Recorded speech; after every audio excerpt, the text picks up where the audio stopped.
Proszę wyłączyć to urządzenie. Proszę włączyć nagrywanie, nie wyrażam zgody na ogłaszanie mojego polecenia. Zgodnie z ustawą o prawach autorskich informuję pana, że nie wyrażam zgody na ogłaszanie mojego sterunku, więc proszę włączyć nagrywanie. Daj, jeszcze raz jaką podstawę prawną pan podał? Jezusie, kochany, nie wytrzymam. Daj, jeszcze raz jaką podstawę prawną pan podał? A klub na backhandę!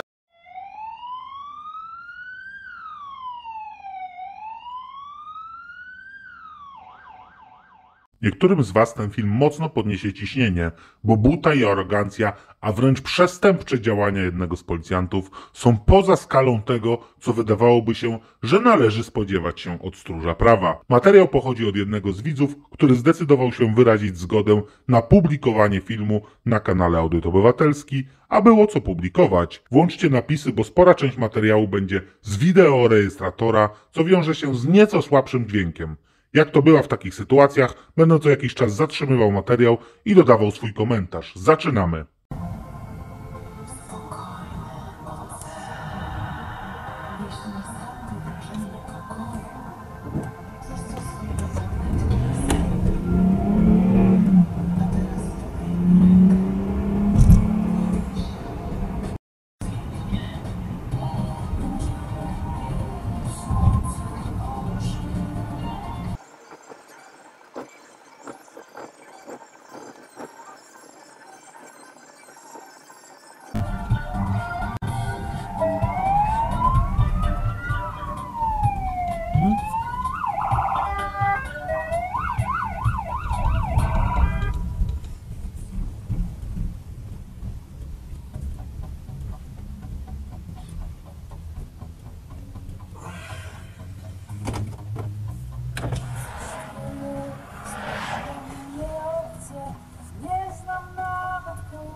Dobrze, dzień dobry.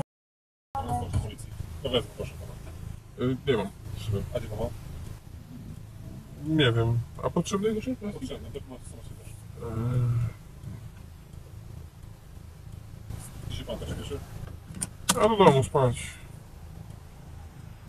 Czyli to 1000 zł 10 punktów dajemy dzisiaj? Z jakiej okazji? Taka okazja, że z pana jazdy. Prędkość jaka jest? 60 km? 60? Tak? W tym miejscu, w sensie, w tym fragmencie pan to pan ruszał ze skrzyżowania. Aha, no to 60 na godzinę. No tak, 60 na godzinę. Km na godzinę. Jest koło pan, tak? To jest ze słyszenia odpowiednie, pan uważa? No 1000 zł 10 punktów, tak? Nie widzę nic jakby niedobrego w ruszeniu wszystkim. Jest koło pan, tak? A coś jest jakby nieodpowiedniego w tym? Tak? Nie ruszałem z piskiem opon. Więc nie słyszałem pisku opon. A co jest? Pan nie słyszał z pisku opon? No dobra, co jest nieodpowiedniego w pisku opon? No pan nie rusza, to jest zagrożenie. Jak pan poszedł, pan padł i uderzył o to, przynęło pana. No drugi panie, no. Nie? Czego w ogóle pan dyskutuje w tym momencie? Dobra, to sekundkę. Jaka jest przyczyna kontroli? Nie chciałbym zapytać. Zagrożenie w ruchu drogowym. Jakie zagrożenie? Ruszał pan z piskiem o wąsko światła. Proszę podać powód dlaczego. W sensie... I przekroczył pan prędkość. Gdzie to jest pan 60, a pan więcej? Nie, więcej. Po zrównaniu się sygnałów świetlnych i dźwiękowych mieliśmy na liczniku 80 na godzinę. Więc proszę to dlatego, że ja ruszyłem szybciej, a pan byliście daleko za mną, więc musieliście mnie dogonić. Tak, więc mieliście wyższą prędkość. Panie, ale my jechaliśmy dłuższy czas za panem. My popatrzyliśmy się, że do... Dobrze, czyli wykonał pan pomiar homologowanym urządzeniem? Ale co pan nie wie, co sprawa w tym momencie? Nie, okej, to... Policjant przystępuje do czynności legitymowania bez podania przyczyny. Kierujący musi się o nią dopytywać i to mimo, że prawo mówi o tym, że podaje się ją bez konieczności wezwania. Następnie wymyśla historyjkę o pisku opon, co ma być według niego zagrożeniem w ruchu. Strzela karą 1000 zł i 10 punktami. Dalej bredzi o przekroczeniu prędkości, podaje nawet konkretną prędkość, którą miał na liczniku, sugerując, że z taką jechał kierujący, a pytany o homologowane urządzenie do pomiaru wypala, że nie będzie pan ze mną dyskutował. Tym samym odbiera kierującemu nie tylko prawo do uzyskania informacji, ale w ogóle do odzywania się w tym tym temacie. Żygać się chce na widok czegoś takiego. Pan policjant zdaje się zaprzeczać prawom fizyki, gdyż najpierw twierdzi, że zrównując się miał 80, a potem jak kierujący oponuje, że te 80 to może policjant miał, gdy go doganiał, to twierdzi, że dłuższy czas jednak jechał za kierującym. To jak to jest, łobuzie w mundurze? Miałeś jadąc za nim 80, a potem jak go doganiałeś też 80? Coś tu mocno nie gra, dalej jest jednak tylko gorzej. Słucham pana w takim razie. Proszę włączyć to urządzenie. Proszę włączyć nagrywanie, nie wyjeżdżam zgodę na określenie mojego powiedzenia. No. Zgodnie z ustawą o prawach autorskich informuję pana, że nie wydarzę zgody na określenie mojego wizerunku, więc proszę włączyć nagrywanie. Daj jeszcze raz, jaką podstawę prawną pan podał? Proszę włączyć nagrywanie, nie wyjeżdżam zgody na określenie mojego powiedzenia. No. Zgodnie z ustawą o prawach autorskich informuję pana, że nie wydarzą zgody na określenie mojego wizerunku, więc proszę włączyć nagrywanie. Daj jeszcze raz, jaką podstawę prawną pan podał? Tak. Co ty robisz, człowieku? Powiedział pan otwarcie, że nie wyrażam zgody na uwiecznienie mojego wizerunku, a pan dalej nagrywa. No ale uszkodziłeś mi, kurde... Chcę sprawdzić w tym momencie, czy telefon jest poszukiwany. No to ja ci sprawdzę. Samochodzie. Stepa w samochodzie. Zatrzymać. Proszę odblokować w tym momencie. Chyba pan ocipiał, proszę panu. Proszę odblokować w tym momencie. No proszę odblokować telefon.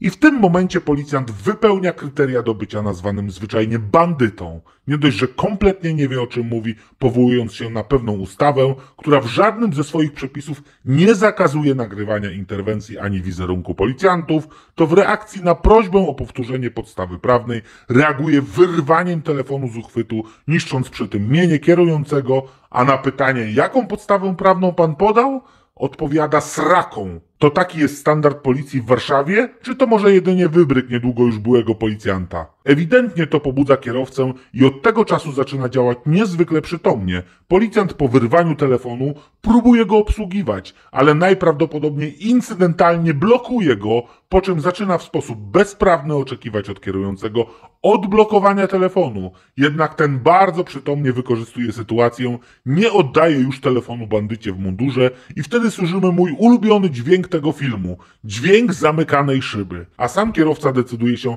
na zgłoszenie tego bandyckiego zachowania, dzwoniąc na numer alarmowy. A tak na marginesie, panie pseudopolicjancie, metek od majtek, kalesonów, spodni, t-shirtów pan nie sprawdza? Nie łapie pan ludzi na mieście, nie zdejmuje im siłą spodni, by zobaczyć, czy nie są kradzione? Policjant wydaje się być z tych, co to zdaje się nigdy w żadnym wypadku nie mogą być oskarżeni o bezprawny zabór mienia. No bo przecież po skubnięciu nawet siłowym jakiejś rzeczy, po tym już fakcie mogą wypalić, że ale, ja jestem policjantem i ja teraz musiałem sprawdzić, czy to nie jest przedmiot kradziony.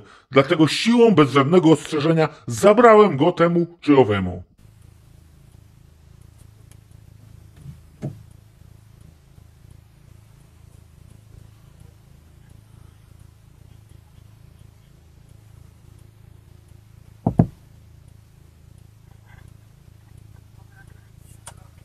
Dzień dobry, ja dzwonię, bo mam taką sytuację, ponieważ zatrzymali mnie jacyś tutaj panowie, którzy się podają za policjantów na drodze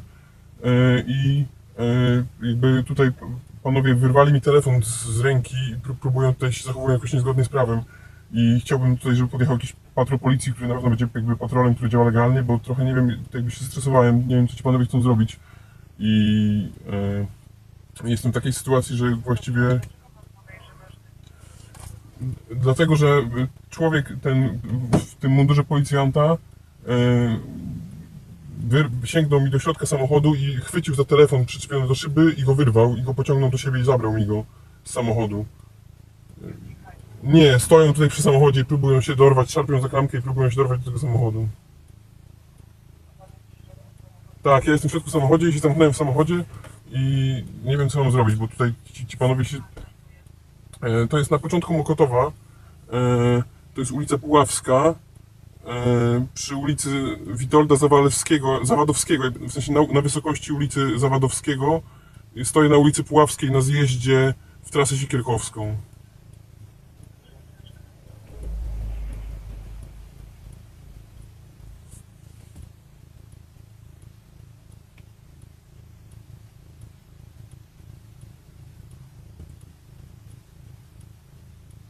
Chciałbym tutaj jakby, żeby przyjechała interwencja policji najlepiej. Mhm, tak. Biały z kogutem taksi.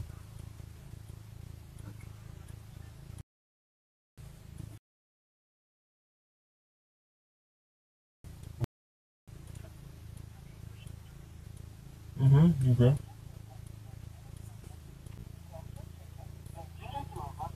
Proszę czekać, będzie rozmowa.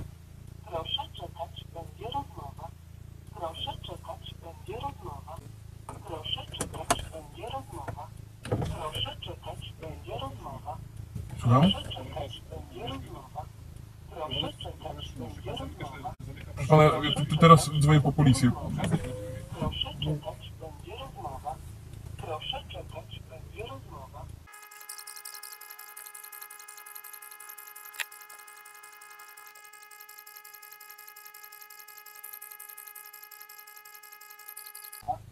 Proszę czekać, będzie rozmowa. Halo? Halo, tak, jestem. Proszę pana, zaraz tam podjedzie jakiś oznakowany radiowóz, ale to jest patrol, po prostu pana kontrolują. Tak. To są prawdziwi policjanci. No ale okej, ale wie pan co, no ten człowiek wyrwał mi uchwyt z samochodu na telefon i kłamał mi uchwyt jakby, więc no. Rozumiem, no to mówię, zaraz powinien podjechać oznakowany radiowóz. Dobra, a oni są oznakowani, ci goście też są prawdopodobnie. A jaki będzie miał numer boczny? Ma pani jakąś taką informację? Czy to będzie... Nie mam pojęcia, muszę Okej. powiedzieć najbliższy. No dobra, czyli po prostu czekać tutaj na jeszcze jeden patrol na miejscu. No, jeżeli pan myśli czuć wszystko bezpiecznie, to tak. Świetnie, to dziękuję uprzejmie. Do usłyszenia.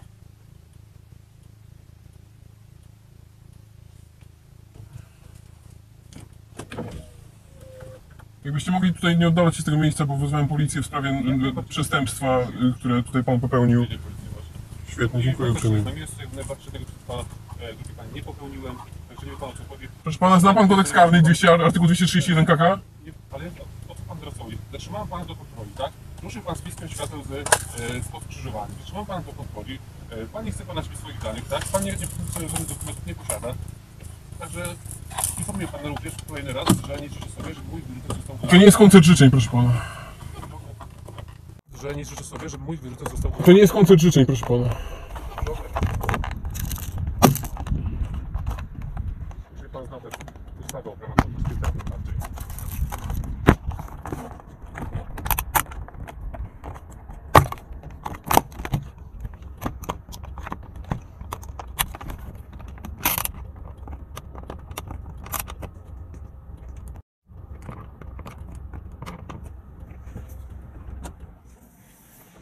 Zagalopowałeś człowieku trochę. Nie, tylko pan nie wie, z kim rozmawia. Proszę pana, To jest panie patrol policji, że my jesteśmy przybierańcami, tak? Tak powiedzie pan.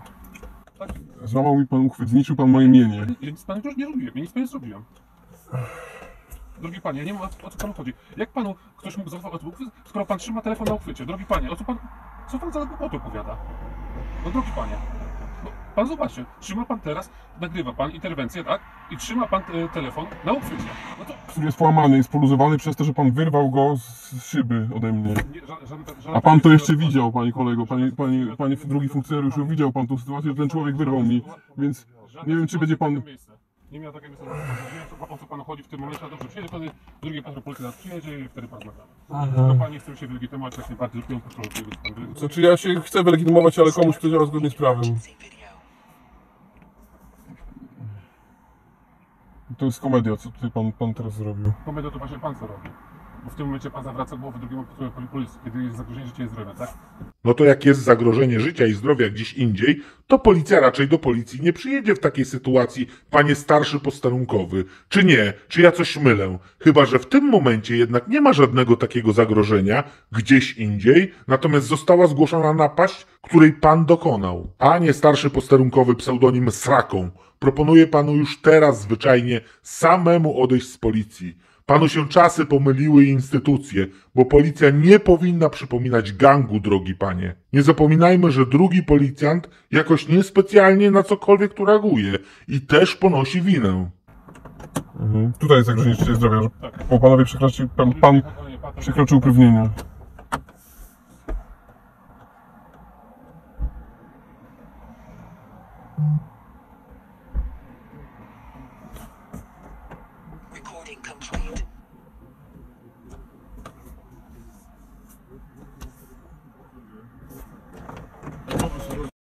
dobry. Co się stało? Pan Dzień dobry, ja mam taką sytuację, ci panowie mnie trochę zatrzymali mnie, chcieli jakby dokonać kontroli, tak, nie podali powodu tego zatrzymania, tylko potem dopiero po moim zapytaniu się dopiero podali ten powód.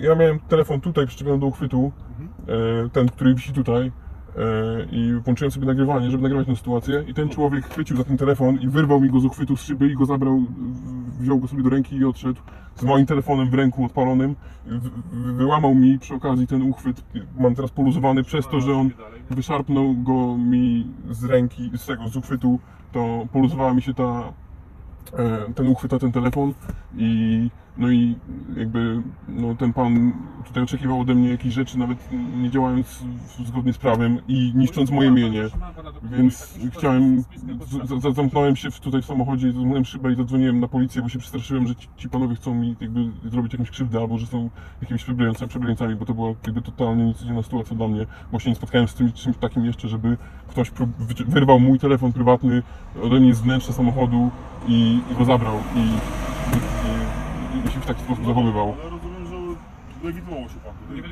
Nie wylegitymowałem się, bo się zamknąłem, bo się przestraszyłem tego, że mi ten człowiek wyrwał mój telefon z wnętrza samochodu i zniszczył moje mienie. No, przestraszyłem się tego, więc już zamknąłem się w samochodzie i nie chciałem już tutaj mieć interakcji więcej z tym gościem, bo po prostu się przestraszyłem, że to jest jakiś przestępca.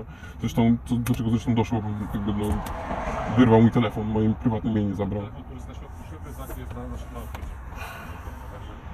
Znaczy ja zaraz mogę panu pokazać, że on jest połamany, mam ten uchwyt, jak jest pan ciekaw. Mogę PESEL podyktować? Czy...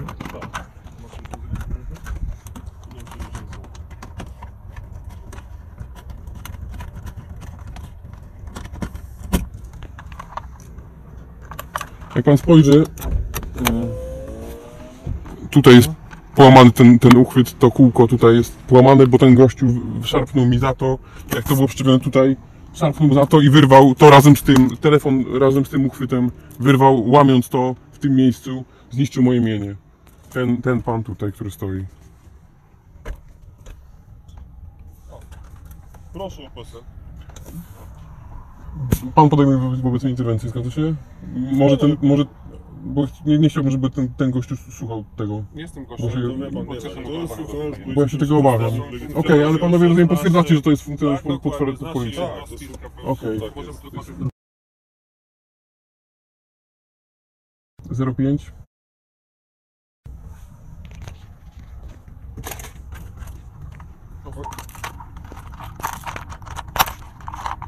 No ja to jeszcze zrobię.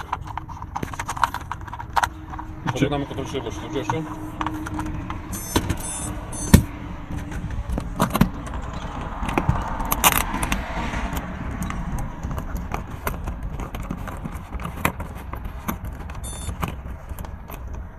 Proszę na dużo powietrza. Proszę na dużo powietrza i dmuchamy tutaj, nie przygotujemy ust, jak świeczkę. Jeszcze.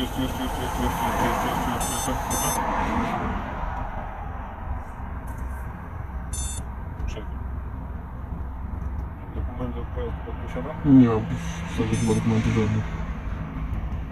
I będę chciał tutaj zgłosić jakby przestępstwo z artykułu 231 KK wobec tego pana funkcjonariusza, który tu stoi. Na komisariacie. A panowie nie możecie od razu ode mnie przyjąć tutaj jakby zgłoszenia? Na miejscu. No to wolny komisariat może pan podjechać i pan się czuje, że pan... Okej. Nie jesteś w stanie przyjąć zgłoszenia odnośnie podejrzenia o przestępstwo w sprawie, które przyjechaliście? Czy coś w prawie się zmieniło i policjanci mają immunitet? Co to ma w ogóle znaczyć, że gdy obywatel zgłasza łamanie prawa policjantowi, którego dokonuje jego kolega po fachu, a ten odmawia przyjęcia zgłoszenia i odsyła go na komisariat, bo nie jest w stanie przyjąć? To znaczy, że co? Że przyjechałeś napierdolony na interwencję, czy jak? Przecież to jest jawne niedopełnienie swoich obowiązków. Czy przedstawił mi się pan jeszcze raz? Jak się pan nazywa? Przedstawiam się jeszcze raz do panu. Przedstawiam się, podchodziłem, przedstawiłem się skąd jestem, powód, który podałem, także nie rozumiem, po co pan jeszcze się raz pyta. Ale jak najbardziej- Bo nie zdążyłem odnotować. To proszę wyłączyć nagrywanie, może pan sobie zapisać z karty długopis jak najbardziej i może... No to słucham. No to proszę włożyć nagrywanie. A dlaczego mam włączyć nagrywanie, proszę pana? Bo mogę panu po swoje dane, a musi pan zapisać po prostu, tak? No, chcę sobie zapisać elektronicznie. Elektronicznie, nie ma tego czegoś zapisać elektronicznie w tym momencie moich danych, tak? Drogi panie, no. Jest Dobrze, poda mi pan swoje imię i nazwisko, bo tutaj pan podejmował wobec mnie interwencję? Tak, o tym wam podałam. Tylko raz, dobrze, że z czwarty raz, starszy postępowanie Warszawa. Ja tak samo jak na samym początku mówiłem, kiedy wszedłem z radiowozu i tak.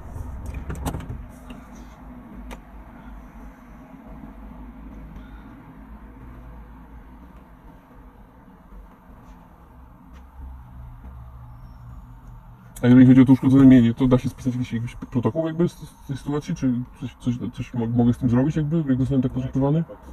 No właśnie, no nie wiem, no wie pan, pierwszy raz jestem w takiej sytuacji, że mi policjant niszczy prywatne moje mienie, że mi wyrywa moje mienie z wnętrza samochodu i je niszczy, no nie?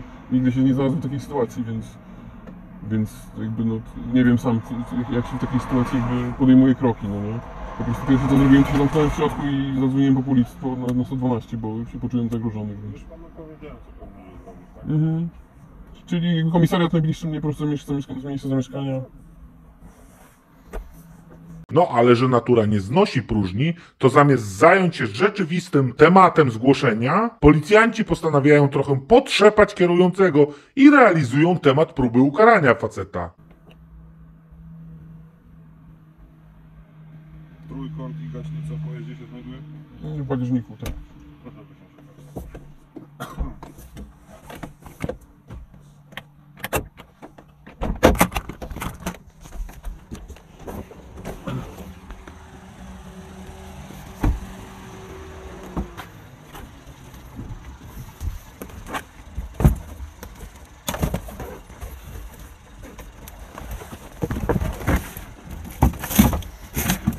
Gaśnica.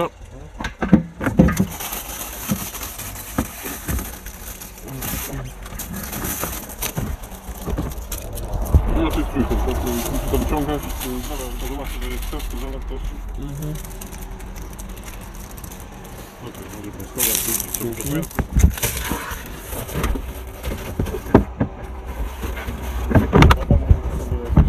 badanie techniczne pojazdu albo zaświadczenie o ubezpieczenia? Zaraz mogę poszukać. Autorskiego używania. Nie może pan nagrywać. Uwierzę mojego wizerunku bez mojego pozwolenia. Drogi panie. Ale Poinformowała pana o może przeprawie, tak? Jak pan dalej? Przyjmuje pan model czy nie? Nie może pan nagrywać i uwieczniać mojego wizerunku bez pozwolenia. Nie, ty nie poinformowałeś kierującego o prawie. Ty nas zmyślałeś prawa i na tej podstawie, na podstawie swojej głupoty i ignorancji opowiadasz kolejne głupoty.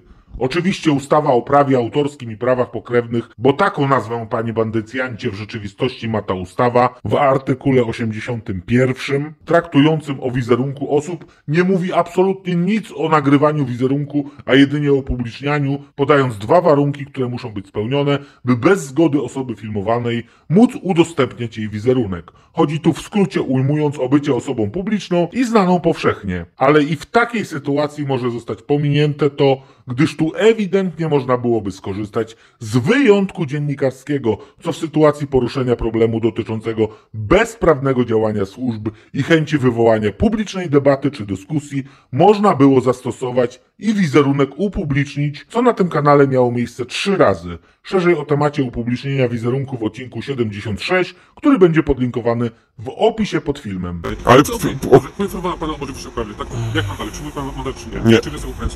Dobrze, w takim razie powiem panu, że zostaje zacytowany o Ukrainą. To wszystko z mojej strony. Czy to sama wiesz, że to a tak, ale co? Dobra, jest to. No tak, było nie wiem, co sprawa. No po skrócie drogi moje, po prostu już są skończone do korespondencji, że w przypadku, gdy będą wysyłane wezwania, to drugim razem pani odbierze, sprawa odbierze się. Ale to nie ma co doświadczenia, to to co? To jest jakieś doświadczenie, po prostu musi pan wskazać adres do korespondencji, pan rozumiem co chodzi? Tak, rozumiem o co Po chodzi. prostu są ludzie są wyzwania raz, drugi raz, to wtedy jeżeli pan... Bo najpierw odbierze chyba jest drugi właśnie wyjaśnienie na komendzie, nie? Wyjaśniające postępowanie. Nie musi tak być. Może, ale może się tak zdarzyć, że wykroczenia... Tak. Gdyby będzie będzie, żeby jeszcze raz zaproponować to, znaczy przez pewno. Ale może do wszystkiego raz są. No i wtedy po prostu wyszło jedno wezwanie, jeżeli pan nie odbierze, wyszło drugie wezwanie, jeżeli pan nie odbierze, to wezwanie zostanie to doręczone. No ja wiem, Chodzi to... wiem jak działa procedura, podam korespondencyjny też zaraz. To jest komenda.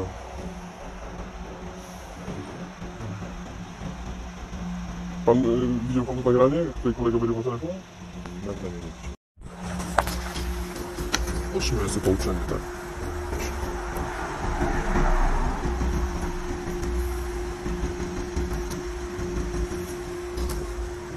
To wszystkim jest. Zakończył pan czynności? A tu czegoś brakuje jeszcze. Musi mnie pan pouczyć o możliwości złożenia zażalenia czynności legitymowania. Ale to pan musi to bez wezwania zrobić, wie pan o tym, że takie rzeczy się robi bez wezwania. Tak macie w ustawie i w rozporządzeniu. To, że pan nie pouczył mnie o tym, a musi pan to zrobić. Znowu pan nie spełnił kolejnego pana obowiązku. Komedia, proszę pana, komedia. To, co tu widzieliście, to zwyczajna bandyterka. Mamy pseudopolicjanta, który nie podaje powodu legitymowania, od razu żądając dokumentów, zmyśla pisk opon, na pytanie o urządzenie pomiarowe zakazuje dyskusji, próbuje wmówić wykroczenia, na które nie ma najmniejszego dowodu, zapytany o podstawę prawną odnośnie zmyślonego przez siebie zakazu filmowania, odpowiada sraką, wyrywa i niszczy mienie kierowcy, próbuje ingerować w telefon kontrolowanego, to wszystko bez podania najmniejszej podstawy przed tym wszystkim, następnie wypiera się, że nie zrobił tego, co zrobił, przyjeżdża kolejny patrol i nie zajmuje się tym, co zgłaszał kierowca, a w zamian odmawia przyjęcia zgłoszenia, tym samym nie dopełniając swoich obowiązków. Wszyscy funkcjonariusze bez pełnego umundurowania, część nie ma imienników, główny negatywny aktor nie pamięta o jednym pouczeniu, następnie kompletnie ignoruje prawo do informacji odnośnie zażalenia, stwierdza nawet, że nie rozumie, o co chodzi z domaganiem się tej informacji, mimo że to jego zasrany obowiązek, by informować o prawach obywatela bez wezwania do tego. Jeśli widzowie, ktoś z was poczuł, że jakoś tak chyba niezbyt właściwie w tym wypadku zostały wykorzystane zasoby, na które składacie się w podatkach, to macie możliwość zasygnalizowania tego choćby pod tymi adresami. W filmie macie i czas, i miejsce tego zdarzenia. Widać rejestrację radiowozu. W mojej ocenie miejsce przynajmniej jednego z tych policjantów na pewno nie jest w służbach mundurowych.